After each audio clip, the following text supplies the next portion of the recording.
اللہ کے علاوہ کسی اور کو سفارشی سمجھنا، یعنی اللہ کے حکم کے بغیر سمجھنا کہ یہ اولیاء اللہ ہمیں چھڑا لیں گے اللہ سے، ہم جو چاہیں جیسا بھی عمل کریں۔ یہاں پاکستان میں پاک پٹن کے اندر ایک دروازہ بنا ہوا ہے، اگر زندگی میں 7 برس تک وہاں جائے اور اس دروازے سے 7 بار گزر جائے تو یقین کرنا کہ وہ بخشا جائے گا۔ استغفر اللہ۔ اگر اس روح زمین میں کسی جگہ پر بہشتی دروازہ ہوتا تو وہ مکہ کے اندر ہوتا یا مدینہ کے اندر ہوتا۔ تو بیت اللہ کے آس پاس کتنے دروازے ہیں اور مسجد نبی کے پاس کتنے دروازے ہیں، کسی دروازے کا نام باب الجنہ نہیں، اگر ہوتا تو وہاں ہوتا۔ مصیبت کے وقت کسی غیر کو پکارنا، نبی صلی اللہ علیہ وسلم کو فریاد کرنا یہ شرک میں سے ہے۔ غیر اللہ سے پناہ مانگنا، غیر اللہ کے نام کی نظر اور نیاز دینا، مثلا اگر آپ سے کوئی مانگے، مجھ سے کوئی مانگے کہ نظر اللہ نیاز حسین، تو اس کو ہرگز نہیں دینا چاہیے ورنہ شرک ہوگا۔ یا کوئی آئے اور آپ سے مانگے کہ فلانے تہوار یا فلانی رسم کے لیے مجھے کچھ دو یا فلانے دربار کے نام کا کچھ دو، تو اس کا دینا حرام اور شرک ہوگا۔ اگر آپ دیں گے تو آپ نے شرک کا ارتکاب کیا۔ جس جگہ پہ غیر اللہ کی عبادت ہو یا غیر اللہ کے نام کا ذبح ہو، رسول اللہ صلی اللہ علیہ وسلم نے وہاں اللہ کے نام کا ذبح کرنے کو بھی منع کیا ہے۔ کسی درخت کو یا کسی جگہ کو متبرک سمجھنا، سوائے اللہ تعالیٰ کے گھروں کے، تعویذ لٹکانا کسی قسم کا بھی ہو، چاہے وہ کوڈے ہوں، چاہے منکے ہوں، چاہے ریٹھے ہوں، چاہے پاکستان میں جیسے آپ نے دیکھا ہوگا بسوں کے اندر اور بازاروں میں کڑے اور چھلے اور انگوٹھیاں بیچ رہے ہوتے ہیں اور کہتے ہیں کہ یہ فلانے کی قبر سے آیا ہے، یعنی اس کے اندر تبرک ہے اس قبر کا، لہٰذا جو شخص اس کو ڈالے گا تو اس کو شفا ہوگی۔ جتنی بھی بدشگونیاں ہیں کہ آج فلانا دن ہے، اگر کام کرو گے تو کام خراب ہوگا، آج اچھا دن ہے کام کرو گے تو اچھا ہوگا، حالانکہ تمام دن اللہ کے بنائے ہوئے ہیں۔ اگر کسی آدمی کی جوتی ایک دوسرے سے مل جائے تو کہتے ہیں یہ سفر میں جائے گا، ہاتھ میں اگر خارش ہو تو کہتے ہیں کہ اس کو پیسے ملیں گے۔ بعض اوقات انسانی آنکھیں ہوا کی وجہ سے ہلنے لگتی ہیں، اگر دائیں آنکھ میں ایسا ہو تو کہتے ہیں اچھا ہے، بائیں میں ہو تو کہتے ہیں نقصان ہوگا۔ استغفر اللہ۔ کام پہ جاتے ہوئے بلی گزر جائے تو کہتے ہیں کہ اس کا کام خراب ہو جائے گا۔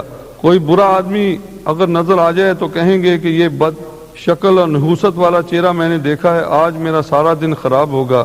تو بھائیو اور بہنوں، یہ سب شرک میں سے ہوگا۔ آپ نے دیکھا ہوگا کہ بچوں کے گلوں میں ہینگ ڈالی ہوتی ہے، جس کی وجہ سے وہ سمجھتے ہیں بلا ٹل جائے گی، جن اور پرییں ان کے قریب نہیں آئیں گی، اس کو نقصان نہیں دیں گی۔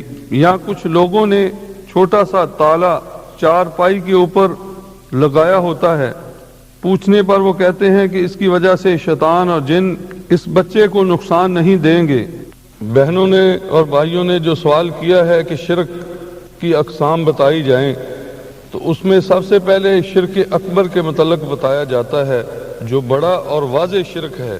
شرک اکبر یہ ہے کہ لوگ اللہ کے برابر کسی اور چیز کو، کسی اور ہستی کو کر ڈالے، یعنی بنا دے، یا اللہ تعالیٰ کی کسی صفت میں اللہ تعالیٰ کے برابر کسی کو سمجھے۔ مثلا یہ سمجھنا کہ جو اللہ تعالیٰ کا علم غیب ہے اس میں ہمارے نبی صلی اللہ علیہ وسلم بھی شریک ہیں، جیسے اللہ تعالیٰ عالم الغیب ہیں ویسے نبی صلی اللہ علیہ وسلم کو بھی سمجھے کہ وہ عالم الغیب ہیں۔ اس چیز کی نفی اللہ تعالیٰ نے رسول اللہ صلی اللہ علیہ وسلم کی زبان مبارک سے کروائی تاکہ لوگوں کو سمجھ آ جائے کہ اللہ کے علاوہ کوئی عالم الغیب نہیں۔ ویسے تو قرآن کریم میں بہت سی آیات ہیں، ایک ہی پر اکتفا کرتے ہیں۔ سورۃ الاعراف 188 نمبر آیت ہے، قل لا املک لنفسی نفعا ولا ضرا، آپ کہہ دیں میں اپنے فائدے اور نقصان کا کچھ بھی اختیار نہیں رکھتا، الا ما شاء اللہ، مگر جو اللہ تعالی چاہے، وَلَوْ كُنْتُ أَعْلَمُ الْغَيْبَ لَاسْتَغْفَرْتُ مِنَ الْخَيْرِ، اور اگر میں غیب کی باتیں جانتا ہوتا تو بہت سے فائدے، بہت سی بلائیں جمع کر لیتا۔ وَمَا مَسِّنِيَ السُّوءُ، اور مجھے کوئی تکلیف نہ پہنچتی، إِنْ أَنَا إِلَّا نَذِيرٌ وَبَشِيرٌ لِقَوْمٍ يُؤْمِنُونَ، میں تو مومنین کو ڈر اور خوشخبری سنانے والا ہوں۔ بھائیو، اس آیت میں ذرا غور سے اللہ تعالیٰ کی بات کو سمجھنے کی کوشش کریں کہ اللہ تعالیٰ نے اپنے نبی سے 8 چیزوں کا اقرار کرایا۔ پہلی بات، اللہ کے نبی صلی اللہ علیہ وسلم سے اقرار کرائی گئی کہ میں اپنے نفع کا مالک نہیں اور نہ نقصان کا مالک ہوں، مگر جو اللہ تعالیٰ چاہے۔ اللہ کے اختیار میں ہے سب کچھ، میرے اختیار میں کچھ نہیں۔ یہ 3 چیزیں ہوئیں، اور اگر مجھے غیب کا علم ہوتا، غیب کی باتیں میں جانتا ہوتا، تو میں بہت سی بلائیں جمع کر لیتا۔ ظاہر ہے کہ جس انسان کو علم غیب ہو، کس چیز میں نفع ہے میرا اور کس چیز میں میرا نقصان ہے، نقصان سے بچ جائے گا، نفع کو لے لے گا۔ یعنی اگر انسان کو علم ہو کہ میں فلانا کام اگر شروع کروں گا تو میرے پاس بہت سی دولت جمع ہو جائے گی، تو اس کام کو کرنے کی کوشش کرے گا۔ تو یہاں نبی صلی اللہ علیہ وسلم سے اللہ تعالیٰ نے اقرار کرایا کہ لوگوں کو پتہ چل جائے کہ میں عالم الغیب نہیں۔ اگر میں غیب جانتا ہوتا تو مجھے کوئی برائی نہ پہنچتی۔ دیکھیے، جنگ احد کے اندر رسول اللہ صلی اللہ علیہ وسلم نے ایک گھاٹی کے اوپر کچھ تیر اندازوں کو مقرر کیا تھا اور فرمایا تھا کہ یہاں سے نہ ہٹنا، یعنی کسی حالت میں نہ ہٹنا، مگر انہوں نے یہ سمجھ لیا کہ رسول اللہ صلی اللہ علیہ وسلم کا منشا فتح کی حد تک تھا، یعنی جب فتح ہو گئی ہے اور کفار بھاگ رہے ہیں تو اب کوئی حرج نہیں۔ مگر یہ بات رسول اللہ صلی اللہ علیہ وسلم کو نہیں پتا تھی۔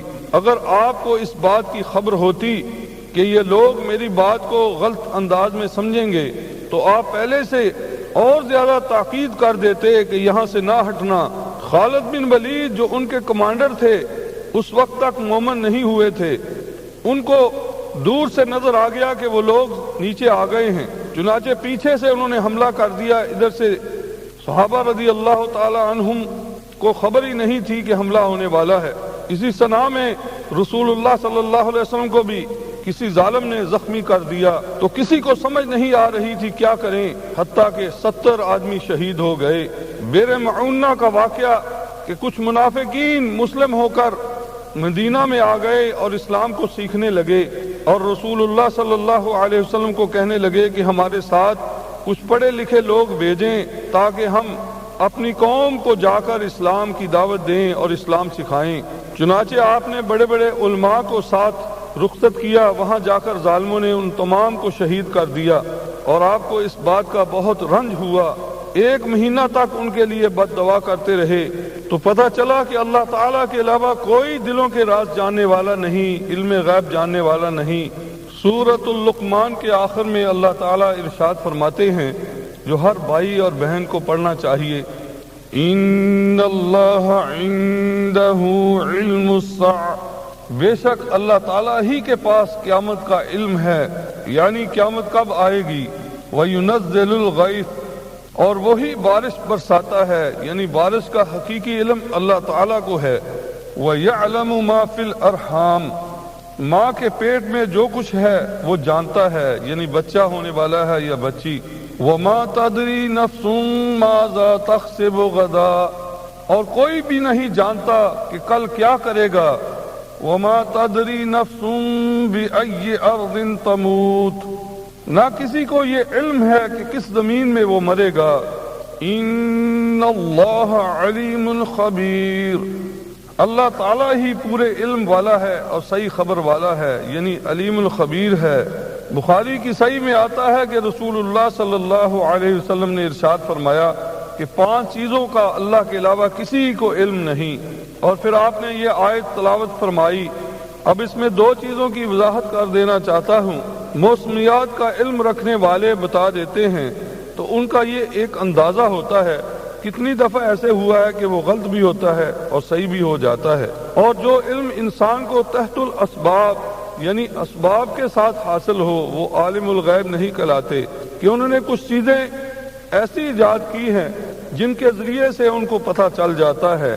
ہاں، اس کے بغیر اگر کوئی آدمی دعویٰ کرے تو وہ کافر اور مشرک ہے۔ اسی طرح الٹراسون کے ذریعے خبر دے دیتے ہیں، اور کتنی دفعہ ایسے ہوا ہے کہ وہ خبر غلط نکلتی ہے، اور ان کی خبریں معدود ہوتی ہے۔ اس دنیا میں آنے کے بعد ہی اس کی شکل، اس کا رنگ، اس کی ہر چیز کی خبر انسان کو ملتی ہے۔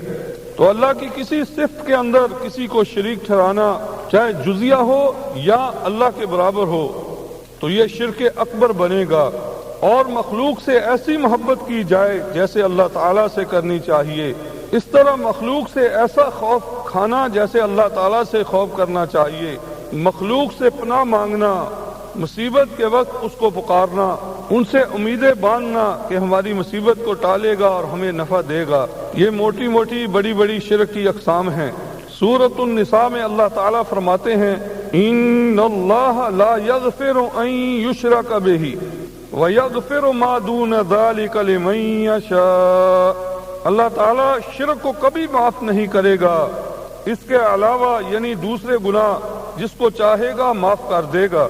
یعنی اس کا معنی یہ بنتا ہے کہ یا عذاب دے کر یا اس کی نیکیاں زیادہ ہو گئی اور گناہ تھوڑے ہو گئے۔ اور کچھ تھوڑے سے واقعات جو صحیح حدیثوں میں آتے ہیں کہ اللہ تعالیٰ کچھ لوگوں کو ایسے ہی معاف کر دیں گے جنہوں نے شرک نہیں کیا ہوگا، مگر اللہ کا قانون جو ٹلنے والا نہیں، والوزن یومئذ الحق، وزن کا قائم ہونا حق ہوگا، یعنی ترازو قائم ہوگا۔ یہ میں نے اس لیے وضاحت تھوڑی سی کی ہے تاکہ لوگ غلط فہمی کے اندر نہ مبتلا ہوں کہ اگر ہم شرک نہیں کریں گے تو باقی گناہ ایسے ہی معاف ہو جائیں گے۔